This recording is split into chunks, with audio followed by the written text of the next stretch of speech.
The shirt was still warm when my IVF daughter reached for it. My sister snatched it away and said it was only for real families with both parents. My dad agreed. I said one word, understood, drove home, and stopped paying the lodge balance, mom's mortgage support, and my nephew's childcare. By midnight, I had 86 messages. Why did cutting 3 payments expose a secret plan built around my money? The shirt was still warm from the lodge dryer when my daughter reached for it. It was navy blue, with a white pine tree across the chest and our family reunion printed beneath it. Every cousin had one. They stood near the window in matching shirts while the photographer arranged his equipment. My daughter smiled as she lifted the last child-sized shirt from the table. My sister took it out of her hands. "These are for real families with moms and dads," she said. She folded the shirt against her chest as if my daughter had reached for something that never belonged to her. The room quieted. My daughter looked at me, waiting for me to explain that her aunt was joking. She was not. My father added, "You chose to give her no father. The rest of us shouldn't have to pretend that choice is the same." No one corrected him. I saw the catered lunch, gift bags, room keys, and photographer's name card. I had paid for some of it and arranged most of it. For years, I had called that generosity. I did not argue. I did not grab the shirt back or give them the scene they expected. I only said, "Understood." I used to believe silence could protect a child from an ugly moment. Later, I understood that children sometimes watch adults remain silent and wonder whether silence means agreement. I took my daughter upstairs, packed our bags, and drove away before the family photograph. She did not cry. She sat in the back seat with both hands open on her lap, as though she could still feel the shirt being pulled away. That night, after she went upstairs, I opened my laptop. First, I removed my card from the lodge account.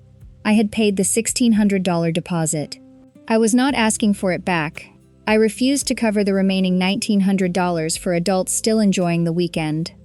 Next, I stopped the $400 monthly transfer to my parents. I did not cancel their mortgage. I ended my voluntary contribution. Then I canceled the $600 payment toward my sister's son's after-school care. I did not cancel his program.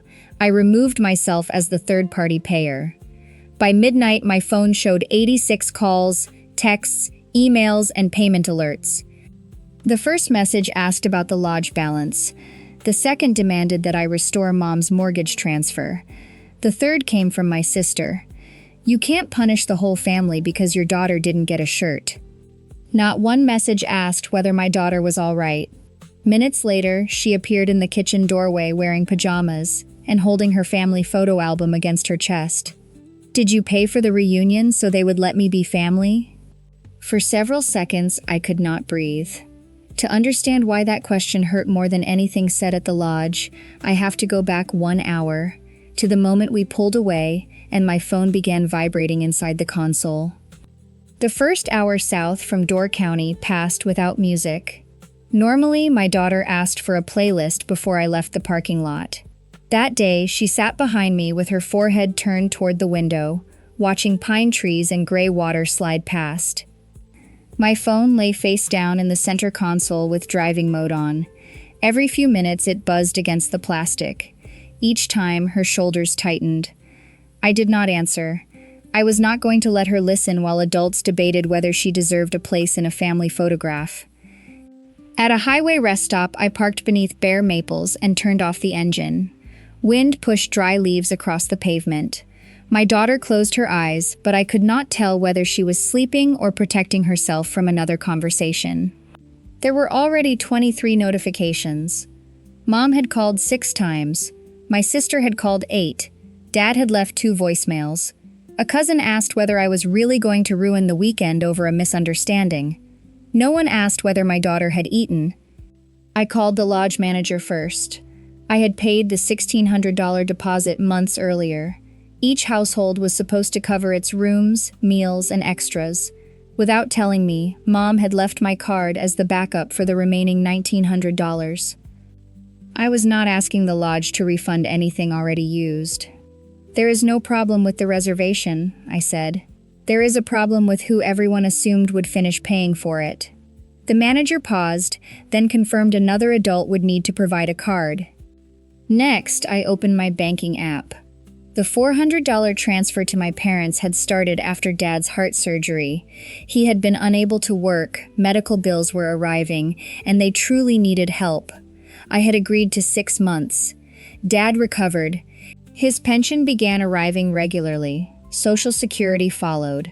No one suggested ending the transfer.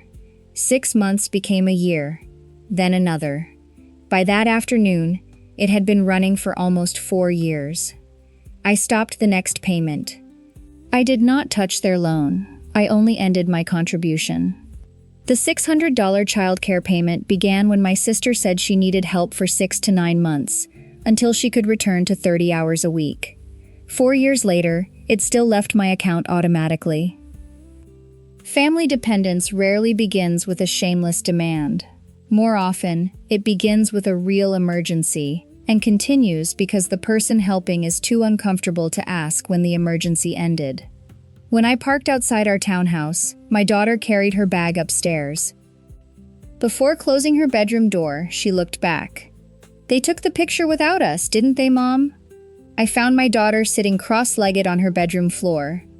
Christmas pictures, county fair tickets, and Thanksgiving photos were spread around her knees. The page she had saved for the reunion picture was still blank. In one corner, she had drawn the white pine tree printed on the shirts. She removed each photo connected to the weekend and placed it face down. "Did you pay for that weekend so they would let me come?" "Of course not," I said. The answer came too quickly. She looked at me long enough for me to hear how false it sounded. I sat down across from her. "I paid because I wanted everyone together," I said. "I wanted you to have cousins, holidays, and traditions." She traced the edge of a Thanksgiving picture. "Were you scared they wouldn't invite us if you stopped?" The honest answer sat in my throat. "Yes," I said. "Part of me was." She did not cry. She lowered her eyes and slid the picture into a plain envelope. For years, I had told myself that organizing trips created memories, covering shortfalls protected people I loved, and never asking when the help would end made me generous. But generosity was not the whole truth. I had used being useful to avoid learning whether they would still make room for us without my money. I had not been trying to buy love. I had been paying to avoid testing whether the love was real. That difference did not make the lesson better for my daughter. After she went to bed, I opened the after-school care portal. My profile was listed exactly as it should have been. Authorized third-party payer. I was not a parent, guardian, or the person legally responsible for the bill. 4 years earlier, I had agreed to cover a fixed $600 share.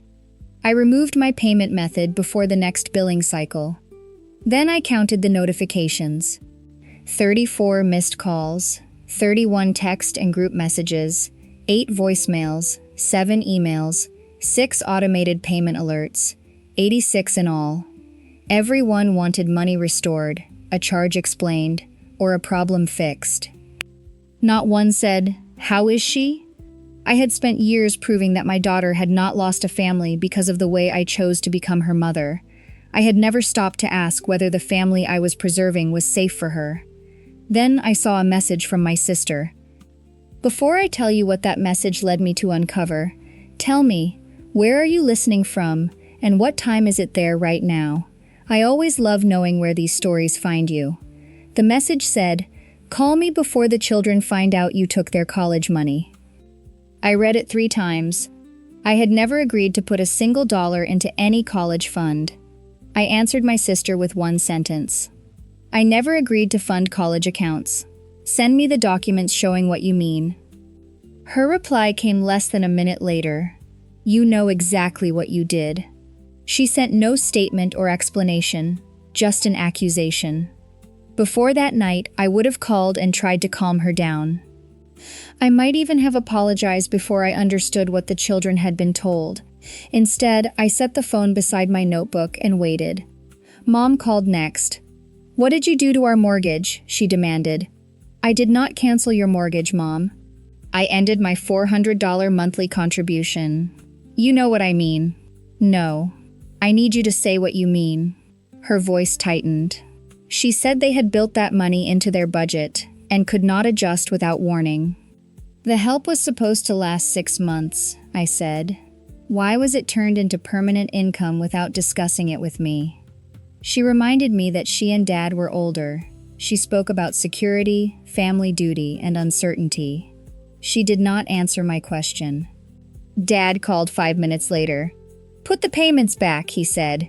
"Then we can discuss everyone's feelings when things cool down." I looked toward the stairs. My daughter's bedroom door was closed. Why does the money have to return before her dignity can be discussed? He was quiet, then said we all could have handled the weekend better. That sentence sounded fair until I examined it. My sister had humiliated a child. My father had supported her. I had taken my daughter home. Those were not equal actions. I opened a clean page in my notebook. $400 a month for my parents. $600 a month for after-school care. $1,000 every month. $48,000 over 4 years.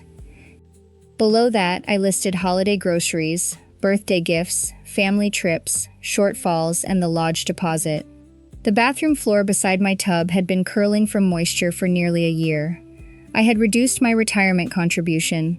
I had postponed 2 trips my daughter wanted to take. Then I opened the latest after-school invoice.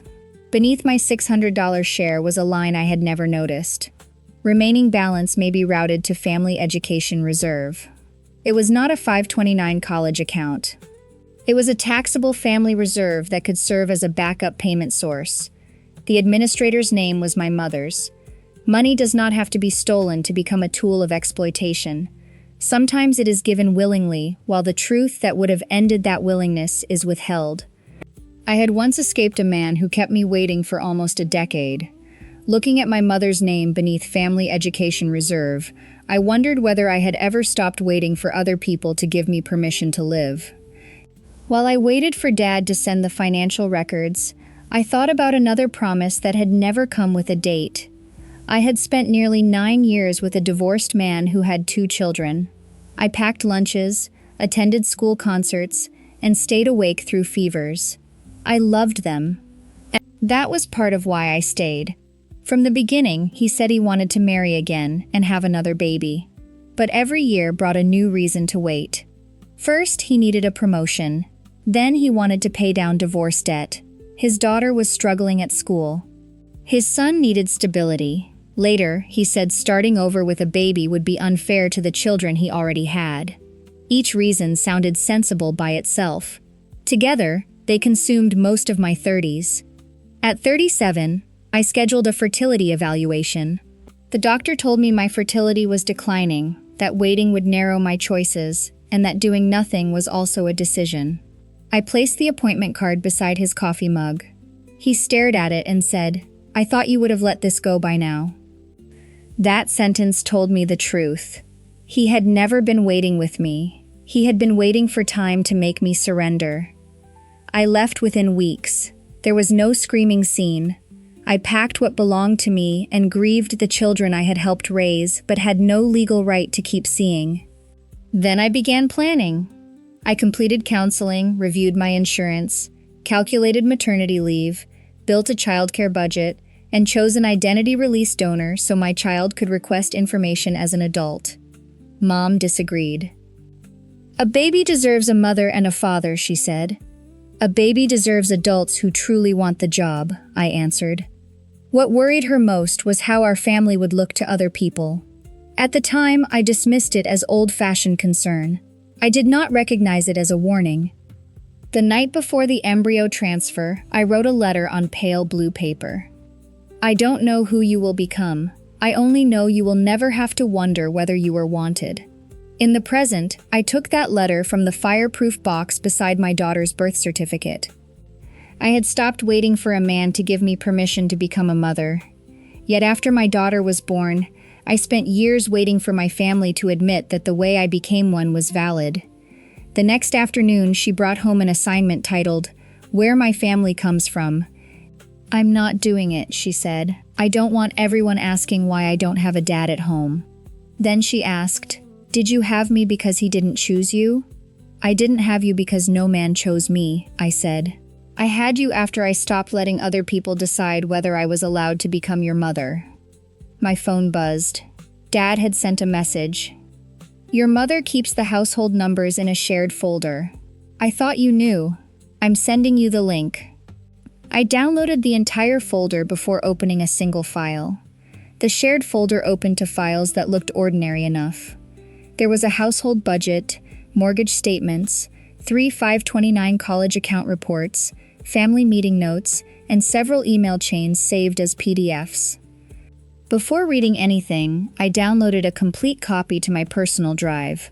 I saved the version history and made a second backup. I was not accusing anyone of a crime. I was protecting the record before anyone learned I had found it. The workbook opened to familiar tabs: mortgage, utilities, insurance, retirement income, annual family expenses. For several minutes, everything looked so normal that I wondered whether grief had made me suspicious. Then I selected Show Hidden Sheets. One tab appeared. Legacy Plan. My name was listed 3 times. Mortgage support, $400 monthly. After-school care subsidy, $600 monthly. Family reunion deposit and projected balance. Beside those entries was a column titled, Funds Released for Legacy Goals. They had not recorded my help as temporary relief. They had treated it as money that freed their income for other purposes. Below that were 3 529 college savings accounts, one for each of my sister's children. Contributions had been modest before I began helping. Within weeks of my payments starting, the monthly deposits increased. The file did not prove my money went directly into those accounts. It showed something more believable. I paid expenses they claimed they could not manage. Their own money stayed available and was used to build assets for their children. Beneath the college accounts was another line: First Home Fund. It was for my oldest nephew. The amount was not enormous. That almost made it worse. Small deposits had gone in month after month while I delayed repairing the damp floor beside my bathtub and reduced my retirement contributions. Farther across the sheet was a 5-year projection. My mortgage support was assumed through 2028. My $600 childcare payment was assumed to continue until the youngest child entered middle school. There was no email showing I had agreed, no signature, no conversation I had forgotten. They had placed my income inside their future without asking whether I had one of my own. Near the bottom, I found my daughter's name. Future funding responsibility, mother only. Family contribution, 0. I stopped there. 0 sat in 11-point font, clean and quiet.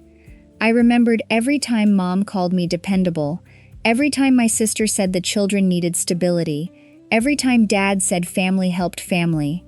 My money had been entered as a family resource. My daughter's future had been entered as my private obligation. Exclusion does not always arrive as a slammed door. Sometimes it sits in a spreadsheet row, protected by language that sounds practical. The version history showed Mom created the sheet. My sister updated the childcare figures. Dad had opened the file repeatedly. He could not say he knew nothing. Then I noticed a PDF titled Legacy Clarification, Family Line Policy. The preview showed one sentence. Her future belongs to her mother alone because she chose to create a household without a paternal side. I placed my hand flat on the table. The shirt at the lodge had not been one cruel moment. It had been family policy. The PDF opened with a message from my mother. Emma's future belongs to her mother alone. She chose to create a household without a paternal side. The wording was calm, almost professional. Mom called Emma's exclusion responsible planning. She wrote about preserving both family lines and protecting resources for complete family units, as if she were explaining an insurance rule instead of deciding which grandchild counted. My sister argued that her 3 children represented both the Hayes and Reed families, while Emma would inherit everything I owned. Then I found one sentence that made my hands go cold. Rebecca's unconventional choice came with financial consequences she accepted when she pursued IVF alone. Her in-laws paid for summer camps and planned to help her oldest child buy a car. Her children were not short on support. Need was only a cover for ranking them above Emma. Another email discussed keeping valuable gifts within complete family units and arranging reunion photographs around married couples and their children. The shirt at Door County was part of a rule they had followed for years. Dad had answered once, "I don't like excluding a child, but Margaret understands the numbers." He knew, and treated discomfort as protection. I called Emma downstairs. "There are accounts for your cousins," I said. "Grandma and Grandpa did not create one for you. They did not forget. Was it because of how I was born?" I would not read those emails to a child, but I would not lie. They made an unfair decision because of what they believed a family should look like. Emma turned the sealed shirt face down so the pine tree disappeared. Her tablet lit up. My oldest nephew wrote, "Why is your mom taking our college money?" His sister asked, "Do you hate us now?" The youngest said he might have to leave his school friends. "Can't you turn the payment back on?" Emma whispered. "Your cousins did nothing wrong, but neither did you. You are not one of their payment methods." Less than an hour later, my sister pounded on the front door and accused me of ruining children's futures. I offered to pay the care center directly for 2 transition weeks if she signed a written end date and stopped using the children to carry messages. She refused. "No one forced me to help," I said, "but you hid the truth that would have made me stop. You're controlling me with money." "No, I am stopping you from controlling me through children." Prejudice is not always shouted. Sometimes it hides inside words like tradition, responsibility, and reasonable planning, letting the people causing harm still call themselves decent. When an adult uses a child's fear to win a financial argument, love becomes a collection notice. Nếu quý vị còn nghe đến đây, hãy giúp tôi nhận xét về mức độ hài lòng của bạn bên dưới, để tôi biết rằng vẫn có những người bạn đồng hành cùng tôi trong suốt hành trình này. Sự có mặt của quý vị là nguồn động viên lớn nhất để tôi kể tiếp phần cuối cùng. That evening, Mom sent an email titled Emergency Family Budget Meeting. Every payment had to be restored before the weekend, and a new authorization form would be waiting beside my name. The next morning, Emma's teacher called before first period. Emma had refused to stand for the class picture. Her worksheet, Where My Family Comes From, was still blank, and she had asked whether a home without a father counted as a real family. I met with the school counselor that afternoon. Not because Emma was a problem. She was not. I wanted one adult outside our family who could help her carry what the rest of us had placed on her. The counselor advised me not to let Emma sit through the full meeting, show her the financial records, or make her defend how she was born. If Emma spoke, she should control how long she stayed and know exactly how she could leave. That evening, I spread the documents across my kitchen table in 3 stacks: mortgage statements and childcare invoices, the legacy plan with its version history, the email chain proving the exclusion had been deliberate. I reminded myself that evidence did not need decoration. I would not accuse anyone of stealing, exaggerate what the records showed, or fight their lies with one of my own. At work, David found me staring at the same page without reading it. He did not tell me to forgive my family or cut them off. He asked one question. If Emma were grown and this were happening to her, what would you tell her she owed them? Nothing. Then don't teach her otherwise. He left without asking for more. That night, Emma sat across from me with the sealed navy shirt between us. "I want to go," she said. "You do not have to." "I know. I don't want them to give me an account. I want them to answer me." I agreed to 10 minutes. She could leave sooner. She did not have to explain IVF, forgive anyone, stay calm for the adults, or listen to the financial argument after she spoke. "What would a real apology sound like?" she asked. "It would not say they were sorry you felt hurt," I said. "It would say they treated the way you were born as if it made you less worthy, and that they were wrong."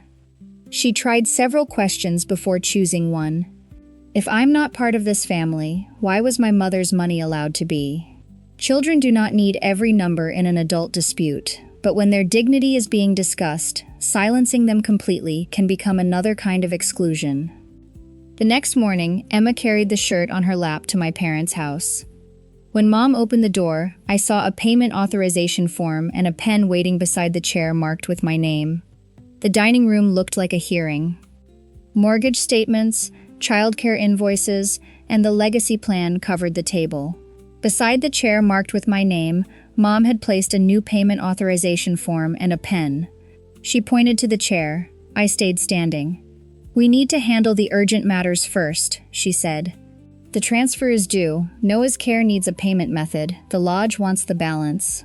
No financial discussion begins until you acknowledge what happened to Emma."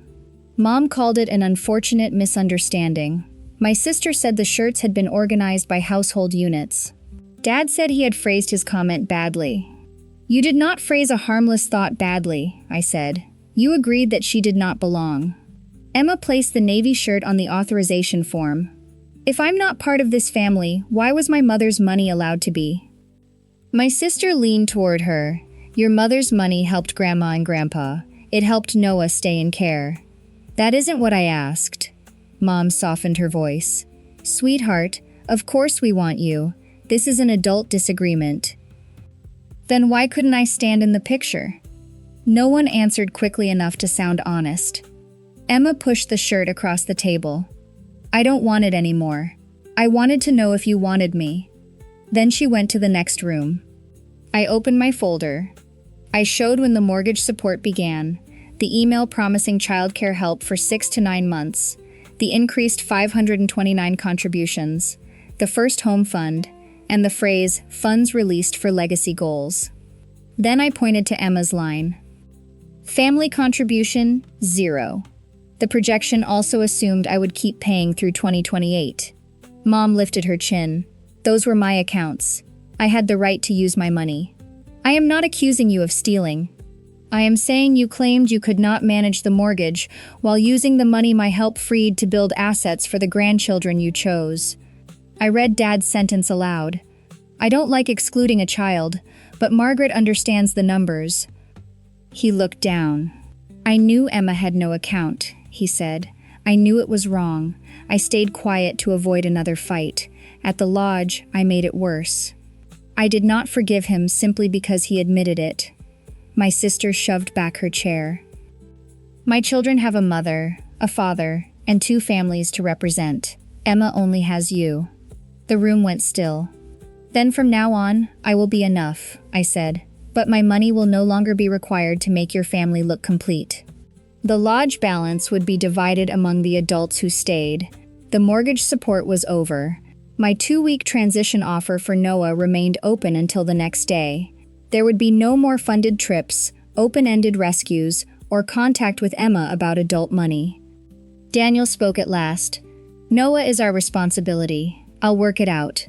Some confrontations need only one question simple enough to turn every complicated answer into an excuse." On the drive home, Emma asked what would happen to them. "They will live on what actually belongs to them," I said. I did not yet know how quickly that answer would prove none of them had been near disaster. For the first few days after the meeting, I kept waiting for the disaster everyone had predicted. It never came. The lodge divided the remaining balance among the adults who had stayed through the weekend. No one lost a room. No one lost the deposit I had already paid. They simply paid for the trip they had taken. My sister rejected the 2-week transition offer because she would not sign an end date. By the following Monday, she had increased her hours at work. Daniel moved to an earlier shift so he could handle pickup, and Noah transferred to a less expensive after-school program. He stayed at the same school. He still saw his friends. The future my sister said I had destroyed continued without me financing it. My parents adjusted too. Without my $400 each month, they stopped eating out several times a week and canceled a cruise they had planned for spring. They met with a financial advisor, discussed refinancing, and began considering whether a smaller house might make sense in a few years. They had pension income, Social Security, and retirement savings. They were not facing homelessness, they were facing choices. The 3,529 accounts remained untouched. I did not ask for money back, demand that the beneficiaries be changed, or insist that an equal account be created for Emma. The children had not designed the system. I would not punish them for benefiting from decisions adults had made. New contributions slowed because the adults responsible for those accounts had to pay their own expenses first. That was not a stolen future. It was a budget. Some relatives asked to see the records. 2 apologized for repeating what my sister had told them. Others said family finances should have remained private, that I should have shown more grace, or that one shirt was not worth damaging relationships. I corrected them at first. I explained the timeline, the payments, and the emails. Then I stopped. People committed to misunderstanding me did not need more evidence. They needed my exhaustion. When someone has lived with a privilege long enough, responsibility can feel like punishment, but discomfort is not always injustice. Sometimes it is only the weight of an obligation returning to the person who should have carried it all along. 3 weeks after the meeting, an envelope arrived in Mom's handwriting.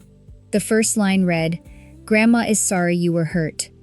Emma read that one sentence, folded the letter, and handed it back to me. Mom's first letter began with one sentence, "I'm sorry you were hurt by what happened." Emma read it twice, then folded the page along the same crease. "She's sorry I got hurt," she said. "She isn't sorry she did it." I did not tell her Grandma was old, or that forgiveness was the polite thing to offer. I asked what she wanted me to do with the letter. "Don't put it in my room." I stored it with the financial records. Dad's letter arrived the following week. His was different. He wrote that he understood my sister had excluded Emma. He admitted he had added his own words instead of protecting her. He said he had stayed quiet because standing beside the louder person felt easier than challenging her. Then he wrote, "That was wrong." He did not ask for money or a visit. He did not tell Emma how much he missed her, as if missing her created an obligation. Emma read the letter slowly. At the bottom, she wrote 2 words, "Not yet." I mailed it back exactly that way. Several months passed before Mom wrote again. This time, she said, "I treated the way you were born as if it made you less worthy. I used your mother's help while excluding you from what that help created. That was wrong." Emma kept that letter. She still was not ready to see her. A real apology does not purchase access. It only shows that the person who caused the harm may finally understand it. The person who was hurt still decides whether the door opens. My sister never reached that point. She continued calling the situation an overreaction, financial retaliation, and a conflict where both sides had made mistakes. So she remained outside our lives. Contact with the cousins returned slowly, through short calls and supervised visits, only when Emma asked. Meanwhile, I redirected the money home. I increased my retirement contribution, rebuilt our emergency fund, added to Emma's education account, repaired the bathroom floor, and booked a quiet weekend for the 2 of us. We did not become wealthy. Our future simply stopped shrinking so someone else's could expand. David never asked Emma to call him Dad. He listened when she wanted to talk and accepted silence when she did not. He did not try to repair every wound or promise me someday. He told me clearly that he wanted a real future, one we would build deliberately. Nearly a year after the reunion, Emma called both of us to the kitchen table. In front of her were 3 gray shirts, each printed with a pine tree she had drawn herself. Emma spread 3 gray shirts across the kitchen table. Each carried a pine tree she had drawn. The branches were uneven. Beneath them were the words, "We chose each other." She handed one shirt to me, kept one, then lifted the third toward David. "Do I have to call you Dad if I give you this?" "No." "Do I have to let you adopt me?" "No." "Do I have to decide now if I ever will?" "No." Emma held out the shirt. "Then you can be in the picture." David did not hug her or turn the moment into something she had to manage. He thanked her, unfolded the shirt, and asked about the branches. Months later, when he asked me to marry him, I said, "Emma and I were a family before you." "I know," he said. "I'm not asking to complete it. I'm asking whether there is room for me in it." I waited before answering. I spoke with Emma first, but did not ask her to decide for me. "Are you marrying him so I can have a father?" she asked. "No. There is nothing about our family that needs to be fixed." We married beside a small lake. I wore a simple dress. David wore a dark suit. Emma chose a blue dress. When the photographer called for us, I did not place her between us. She stepped there herself, took our hands, and pulled us closer. Then she looked down. "Dad, you're standing on Mom's dress." David moved his foot. "Got it." He did not ask her to repeat the word. Later, Emma set her camera on the dock, started the timer, and ran back too fast. She bumped my shoulder as the picture was taken. The horizon tilted. Her hair covered part of my face. David had one eye closed. All three of us were laughing. For years, I had paid to keep a place for us in someone else's family picture. I thought family was a place where I had to keep proving I deserved to stay. I was wrong. Blood may explain where we come from, but family is defined by action. It is the people who protect your dignity when there is nothing to gain. Emma and I were never incomplete. We had only stood before people who needed us to believe we were. Were you satisfied with how this story ended? Was I right to stop every payment? Or should I have given my family one more chance? And do you believe Emma had the right to forgive only when she felt ready?